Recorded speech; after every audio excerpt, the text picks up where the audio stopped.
But whether you're working a career or have your own business, the idea is that we want to challenge and open ourselves up to a new opportunity in whatever way makes sense for us and our business or career goals that we're trying to achieve.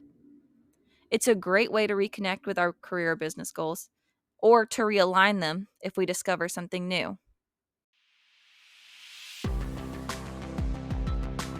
Hi there, friend, and welcome to the Design Your Happiness podcast, where we work to live, not live to work, and the financial gains and well earned free time of the lives and careers or business we've designed have taken the place of those late work nights, stressful, all too short weekends, and feelings of just getting by. I'm Rebecca Hayes, a corporate girl who recently decided to branch into entrepreneurship because what I really enjoy is helping others define their own path. And for me, that comes at the intersection of the life you want, the career or business you enjoy, and the money to make it possible. And that's where Design Your Happiness comes in.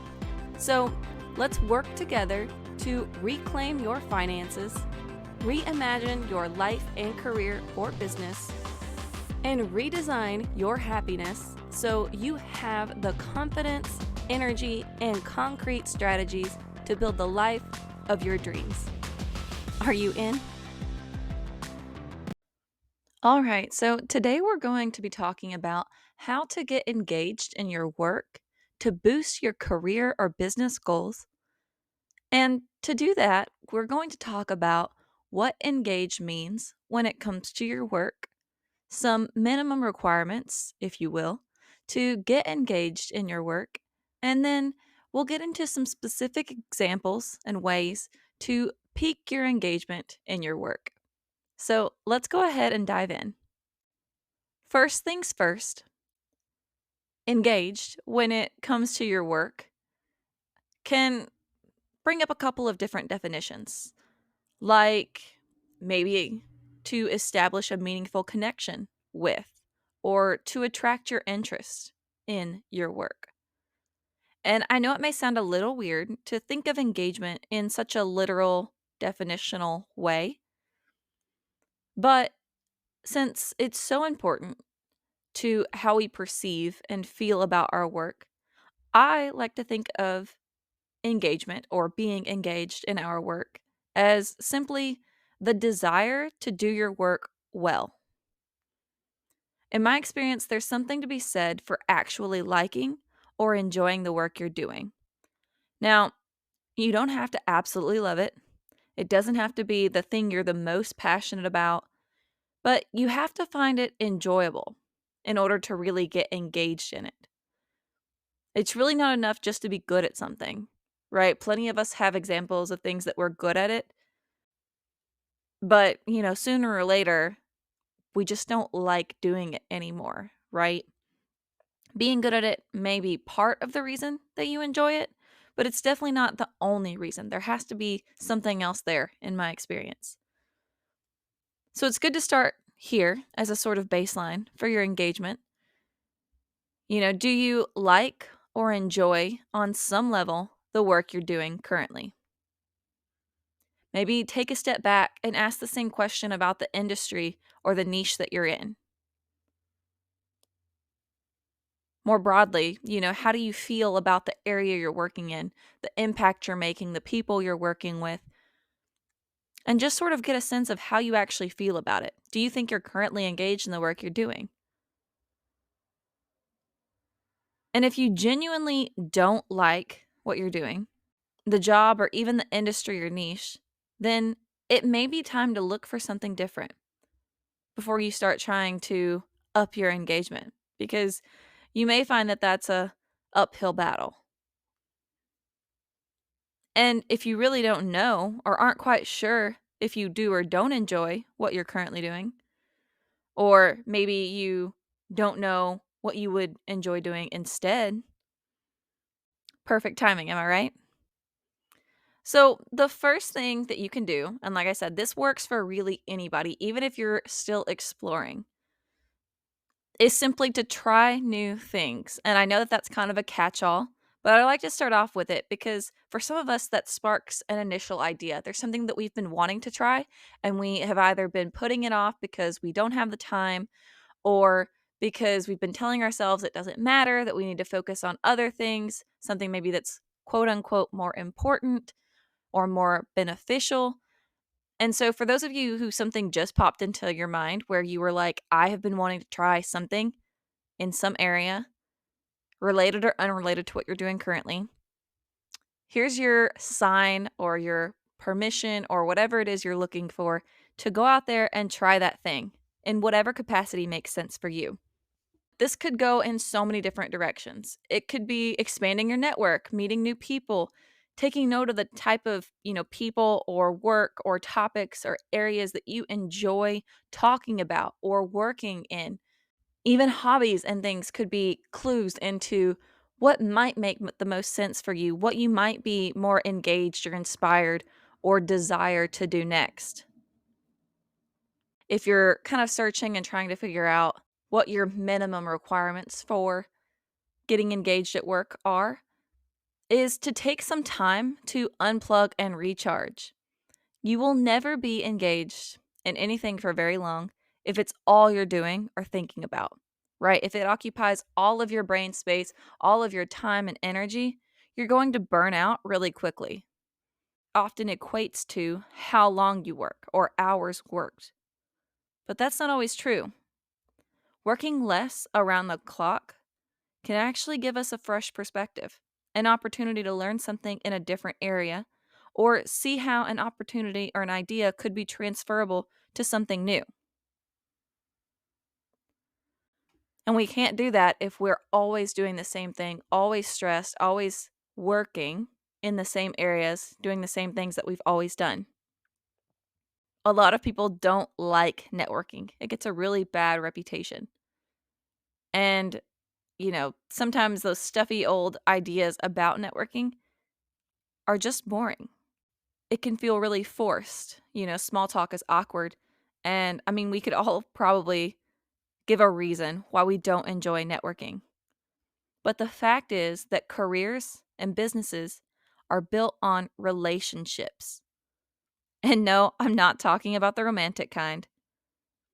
It's just a reality that people make the decisions behind businesses, behind our careers, even our customers, are people first. And they are what make us successful in whatever we decide to do. I mean, we've all heard the phrase, it's not what you know, it's who you know. And that is where networking comes in. And so I'm not saying that you have to do all those awkward mixers and go to every team event. But if you're feeling really unengaged and uninspired and you're trying to figure out what you want to do or how to get more engaged, then you need to look for opportunities and be very strategic about who you choose to network and how you choose to network. We're not trying to make this your second full-time job. And while striking up a conversation with anyone could be beneficial, I think we can all agree that we have a limited time and energy. So let's make the most out of our networking. And to do that, you want to look for people in positions that you want to get to, people who are a little bit ahead of you, or maybe in a different area or field you'd like to explore, and reach out to them. See if you can't jump on a call, go out for coffee, whatever makes sense. And do your best to not make it one-sided. It's not all about you, even though you're the ones initiating the networking. So try to pick a topic of interest that's interesting to both of you. If you know that they're working in a specific area, go and talk about that, but do a little research beforehand and try to carry on and have a good, solid conversation, an educated conversation that benefits both of you. And don't underestimate yourself. Even if it's an area you don't know a lot about, you can do a little research. And oftentimes, people who are in positions ahead of you still like to know and understand things from the perspective of somebody who's not quite there yet, right? It's very educational, even for them, to understand what you don't know or how you're thinking about things. And so keep that in mind as you're setting the meeting or reaching out to them, and then also as you go and actually talk to them. Or maybe this is an ideation or testing phase if you're running your own business, right? You're going to pivot and try something new. But the goal is, if you're in a career where you're working for someone else, in this case, you want to be thinking about things in your future. What do you want to do next? And then you want to match tasks with that. So you want to look at the tasks that go beyond or are different from what your normal everyday responsibilities are currently. And if you are sitting here like, I already have too much on my plate, you can go and listen to some of my other episodes on time management and reclaiming your time to figure out how you can make it work for you on both ends so that you're getting your work done more efficiently and also are able to kind of branch into this other area or take on some work that's more meaningful or impactful to you. We want you to be able to make the space to explore your interests without overworking yourself. And then if you run your own business, once you clear your space in your schedule, as we think about how to get more engaged in our work, what are some new or different areas that you could focus on that may be a little exciting, or terrifying? Something that is going to change things up a little bit or maybe make a big impact in your business. So again, maybe that's testing something new, a new product, a new idea, some new marketing strategies. Maybe it's branching into a different area if it makes sense for your business. But whether you're working a career or have your own business, the idea is that we want to challenge and open ourselves up to a new opportunity in whatever way makes sense for us and our business or career goals that we're trying to achieve. It's a great way to reconnect with our career or business goals or to realign them if we discover something new. And last but not least, another way we can get engaged at work is by learning new skills.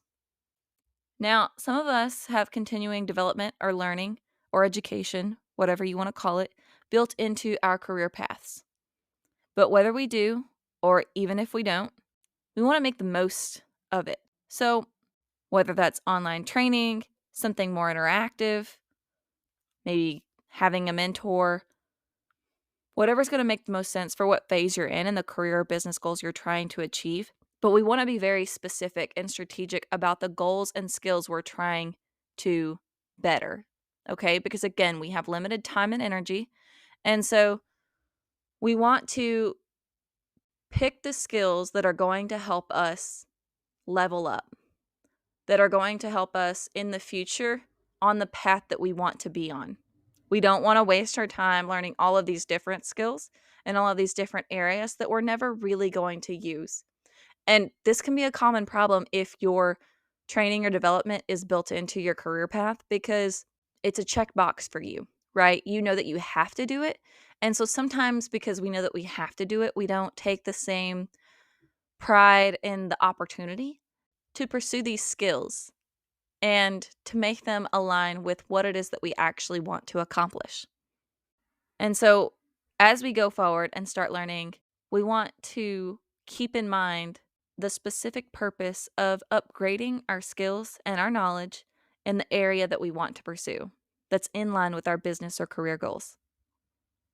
And that could be hard skills or soft skills. And just to explain that a bit further, hard skills might be something around data or Excel or PowerPoint, whatever makes sense in the work that you're doing, whatever you're working with most frequently. Or it could be soft skills, more related to communication, relationship building, leadership skills. And there are times and places in our careers and our businesses when one may make more sense than the other, when you need to refine your hard skills or you really need to invest in your soft skills. And so figuring out what you need to do, when, and then putting the time and energy behind it to follow through is what we're talking about here. Because the better we get at something, right, the less resistant we are to putting in the time and energy to do those things. And then, lo and behold, you'll find that you want to do your job more and sometimes better.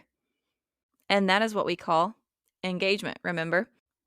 And this applies if you're a business owner or if you're working in your career, right? So just because you own your own business doesn't mean you're off the hook. You might just have to work a little harder to find the areas that you need to develop in and maybe even how you're going to develop those skills. But it also gives you a lot more freedom to choose which direction you're going in, what skills you're going to pursue, and how you want to do it. So, for example, maybe, for the next so many weeks, you're going to focus on your marketing skills, really refining them, both learning more about marketing and people and how they react to messages, and also then implementing those skills that you've learned, right? And changing your marketing messaging. And then, if you are a solo entrepreneur, then there's a lot more areas you could probably develop in. But I would encourage you to stick to the ones that are going to be the most impactful to you right now, more immediately, because you, as a solopreneur, have much more limited time and energy. And then if you have a team, people who you can delegate to, you can look across the board, take that step back, look at the bigger picture. What skills are missing? Where are there gaps in your business that you need to either find a person or develop some skills among your team or yourself to fill in that gap? Those are all great ways to think about how you might upskill or do additional training or where you might need to look for some learning or educational materials.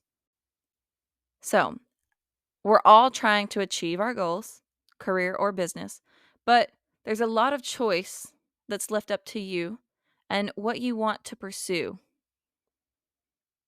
The only thing that we need to keep in mind is to upskill ourselves to better support us in our career goals or to better serve us in our companies if you're a business owner. And now that we've gone through some ways that we can get more engaged at work, I want to say that there isn't necessarily one right way to go about it. It really does depend on you and your career or business goals. What do you want to accomplish? And how do you want to go about accomplishing it? Your answers to those questions will depend on your own life experiences, the skills, interests, and areas you've already developed, or the ones that you want to grow in. And while we don't control everything about being engaged at work, there are definitely things beyond our control that can affect our mindset and our feelings towards work. But there are also some things, like what we've talked about today, that can help us reclaim at least some of that control and shift our own mindsets about our work.